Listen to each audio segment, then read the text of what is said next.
Development के नाम पर यहाँ कंस्ट्रक्शन की तैयारी चल रही है और जंगल का विनाश भी ऑलमोस्ट तय है। इसके पीछे है एक बड़ा अर्बन डेवलपमेंट प्रोजेक्ट। सबसे पहले आवाज उठाई स्टूडेंट्स ने। उन्होंने सबसे पहले देखा बुलडोजर्स के आने का डर। जब प्रोटेस्ट से बात नहीं बनी तब जंगल बचाने वाले लोगों ने एक और हथियार उठाया। स्वागत है दोस्तों। जब भी हम किसी बड़े शहर के बारे में सोचते हैं तो दिमाग में आती हैं ऊंची ऊंची बिल्डिंग्स, मेट्रो लाइंस, ट्रैफिक और पोल्यूशन। लेकिन अगर मैं आपसे कहूं कि हैदराबाद के बीचों बीच एक जंगल था तो क्या आप मानेंगे? ये कहानी है कांचा गचिबोली जंगल की। एक हरा भरा जंगल जो हैदराबाद सेंट्रल यूनिवर्सिटी के बिल्कुल पास लोकेटेड था। ये एरिया लगभग 400 एकड़ से भी ज्यादा में फैला हुआ था। ये कोई बनावटी ग्रीन स्पेस नहीं बल्कि एक नेचुरल इकोसिस्टम था जहां पंछियां, रेप्टाइल्स, छोटी मैमल्स और कई रेयर मेडिसिनल प्लांट्स भी मिलते थे। ये फॉरेस्ट हैदराबाद के लिए सिर्फ ऑक्सीजन फैक्ट्री नहीं था बल्कि अर्बन हीट आइलैंड इफेक्ट को भी कम करता था। यानी जब शहर का टेम्परेचर बढ़ता तो ये जंगल एक नेचुरल एयर कंडीशनर की तरह काम करता। क्लाइमेट एक्सपर्ट्स कहते हैं कि ऐसे ग्रीन पॉकेट्स किसी भी अर्बन जोन के लिए सर्वाइवल जोन्स होते हैं जहां पोल्यूशन फिल्टर होता है और ग्राउंड वाटर रिचार्ज भी होता है। हैदराबाद जैसा शहर जहां 2023 के डेटा के मुताबिक एयर क्वालिटी इंडेक्स लगातार मॉडरेट से पुअर की तरफ जा रहा है, वहां एक ऐसा फॉरेस्ट होना किसी वरदान से कम नहीं था। यहाँ के लोग, खासकर हैदराबाद सेंट्रल यूनिवर्सिटी के स्टूडेंट्स, इस जंगल के साथ इमोशनली जुड़े हुए थे। Morning walks, nature trails, bird watching, meditation, ये सब उनका रोज का हिस्सा था। लेकिन अब ये सब कुछ खतरे में है। डेवलपमेंट के नाम पर यहाँ कंस्ट्रक्शन की तैयारी चल रही है। बुलडोजर्स रेडी हैं, प्लान्स तैयार हैं और जंगल का विनाश भी ऑलमोस्ट तय है अगर कोई रोक न लगा। ये कहानी सिर्फ पेड़ों के काटने की नहीं है, ये कहानी है एक शहर के लंग्स को बचाने की। और यहाँ से शुरू होता है हमारा सफर हैदराबाद के उस डिसीजन के खिलाफ जहाँ जंगल से ज्यादा कंक्रीट को तरजीह दी जा रही है। 400-acre land parcel decided to approach the High Court. तो सवाल उठता है, आखिर क्यों काटा जा रहा है कांचा गचिबोली जंगल? क्या ये सिर्फ किसी छोटी सी इलीगल एक्टिविटी का मुद्दा है या इसके पीछे है एक बड़ा अर्बन डेवलपमेंट प्रोजेक्ट? सरकारी दस्तावेजों के मुताबिक इस पूरे एरिया को हैदराबाद में बन रहे नियोपोलिस प्रोजेक्ट का हिस्सा बनाया जा रहा है। नियोपोलिस एक प्लान्ड अर्बन लेआउट है जहां tech parks, commercial buildings, luxury apartments और वाइड रोड्स बनाए जा रहे हैं। ऑफिशियल एस्टिमेट के हिसाब से इस रीजन को हैदराबाद का next mega tech and commercial hub बनाने का प्लान है। सुप्रीम कोर्ट ने भी पेड़ काटने पर टेम्पररी रोक लगा दी। यूनाइटेड नेशंस एनवायरनमेंट प्रोग्राम के डेटा के मुताबिक एक मैच्योर ट्री जितना ऑक्सीजन प्रोड्यूस करता है, नए पेड़ों को उस लेवल तक पहुंचने में 15-20 साल लग जाते हैं और तब भी वो इकोसिस्टम की कॉम्प्लेक्सिटी रिक्रिएट नहीं कर पाते। ये सब सुनकर लगता है कि यहाँ विकास के नाम पर विनाश की नींव रखी जा रही है। यह वही डेवलपमेंट मॉडल है जो हमें मुंबई में अरे फॉरेस्ट कटिंग, बेंगलुरु में लेक इंक्रोचमेंट्स और दिल्ली एनसीआर में अरावल्ली फॉरेस्ट डिग्रेडेशन के टाइम भी दिख चुका है। लेकिन जब हर शहर में यही पैटर्न रिपीट हो रहा है तो सवाल उठता है, क्या हम विकास के नाम पर अपना फ्यूचर खो रहे हैं? जब सरकार ने विकास के नाम पर फॉरेस्ट काटना शुरू किया तब सबसे पहले आवाज उठाई स्टूडेंट्स ने। हैदराबाद सेंट्रल यूनिवर्सिटी के स्टूडेंट्स, जिनका कैंपस इस फॉरेस्ट के बिल्कुल साथ लगता है, उन्होंने सबसे पहले देखा बुलडोजर्स के आने का डर।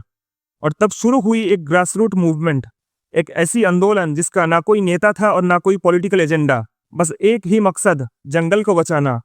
सोशल मीडिया पर प्रोटेस्ट वायरल होने लगा। इंस्टाग्राम रील्स, ट्विटर थ्रेड्स और फेसबुक ग्रुप्स के जरिए लोगों तक ये मैसेज पहुंचा, हैदराबाद का एक रेयर जंगल काटा जा रहा है और हमें इसे अभी बचाना होगा।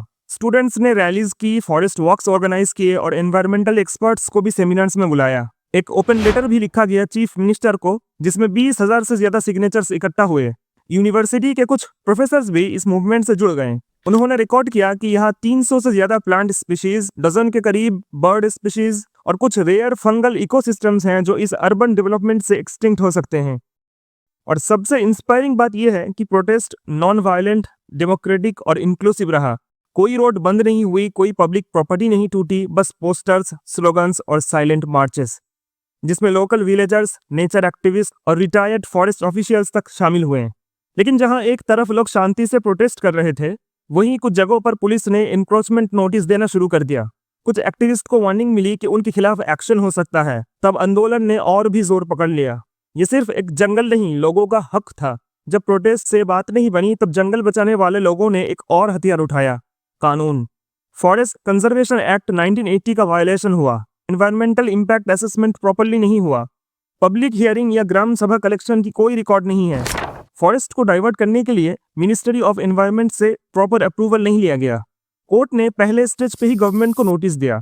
अब सरकार को सारे डॉक्यूमेंट्स सबमिट करने पड़ रहे हैं, including land use maps, forest clearance file और इन्वायरमेंटल अप्रूवल्स। कानून सिर्फ पॉलिटिशियंस के हाथ का खिलौना नहीं, आम जनता का भी हथियार है अगर उसे सही तरीके से यूज किया जाए।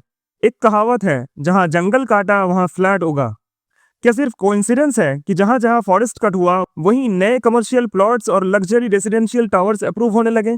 नहीं, यहाँ पूरा एक वेल प्लान्ड गेम चल रहा है। कांची गचिबौली फॉरेस्ट के आसपास वाले एरिया में प्रॉपर्टी प्राइसेस पिछले 3 साल में काफी तेजी से बढ़े हैं।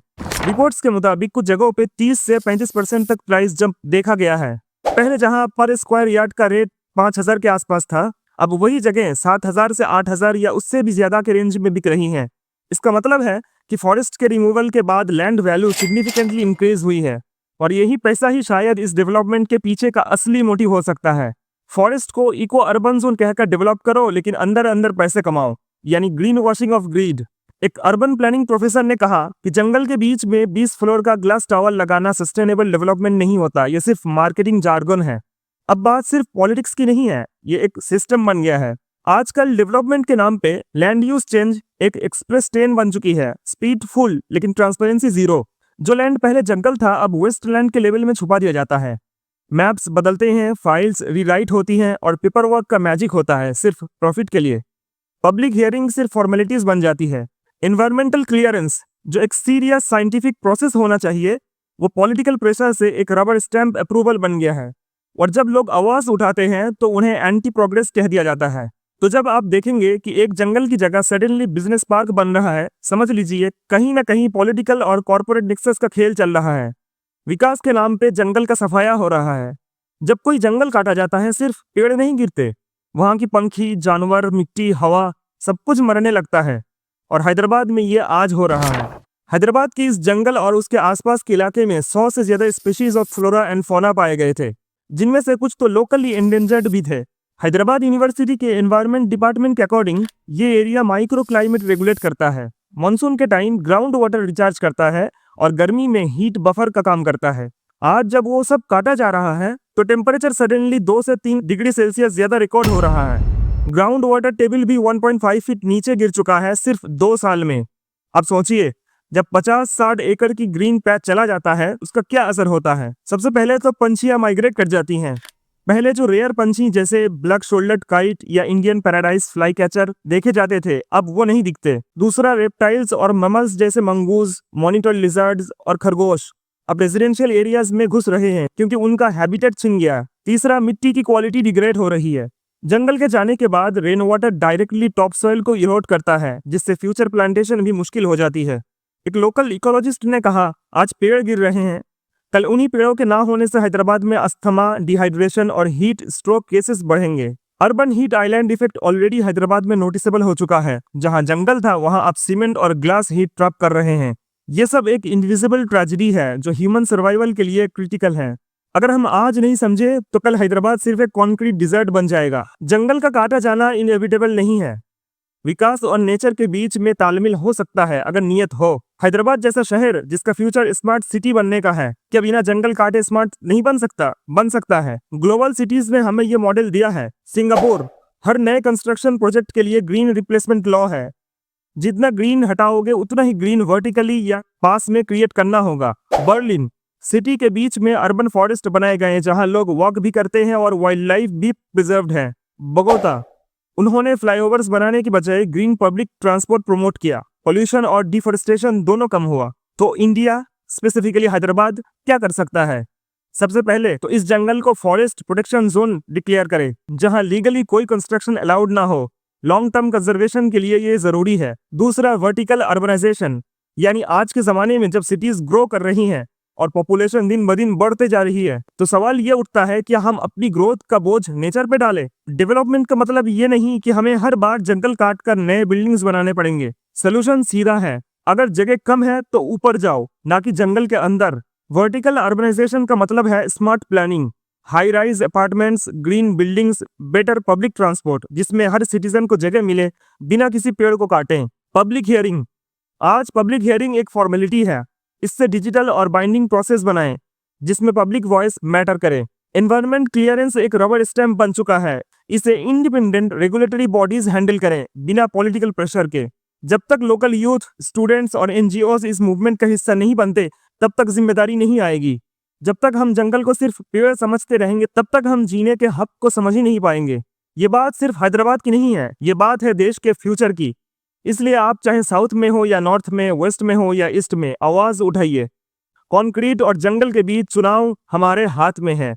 वीडियो को ज्यादा से ज्यादा लोगों तक शेयर कीजिए और हाँ, चैनल को सब्सक्राइब करना ना भूलें। मिलते हैं अगली वीडियो में, तब तक के लिए साइनिंग ऑफ।